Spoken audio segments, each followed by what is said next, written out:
श्रीरामपुरात शिक्षकाकडून चिमुकलींशी असभ्य वर्तन. शहरातील एका प्रतिष्ठित प्राथमिक शाळेत एका शिक्षकानेच 8 वर्षीय 4 चिमुकलींशी असभ्य वर्तन केल्याची घटना समोर आली आहे.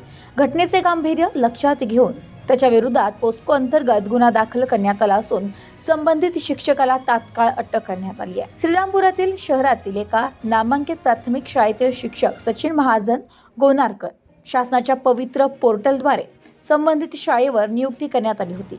या शिक्षकाने तो शिकवत असलेल्या वर्गातील इयत्ता दुसरीतील 4 चिमुकलींशी केलेल्या असभ्य वर्तनाची वाच्यता संबंधित विद्यार्थ्यांनी आपल्या पालकांकडे केली. याचा जाब विचारण्यासाठी पालकांनी शाळा गाठली. त्यानंतर शहर पोलीस ठाण्यात पोलीस निरीक्षक नितीन देशमुख यांची भेट घेऊन सदर प्रकार त्यांच्या कानावर घातला. शहर पोलिसांनी या घटनेची तात्काळ दखल घेत गोनारकर या शिक्षकाविरोधात पोस्को कायद्याअंतर्गत गुन्हा दाखल करण्यात आला असून त्याला अटक करण्यात आलेली आहे. संबंधित शिक्षक आणि विद्यार्थिनीशी वैद्यकीय तपासणी करण्यात आली आहे. शाळेसारख्या विद्येच्या मंदिरात अशा प्रकारे कृत्य एका शिक्षकानेच केल्याने समाजामध्ये सदर शिक्षकाबद्दल मोठा असंतोष निर्माण झालाय. यामुळे पालकवर्गात चिंतेचे वातावरण निर्माण झालंय. Bureau report, news today 24, Ahilyanagar.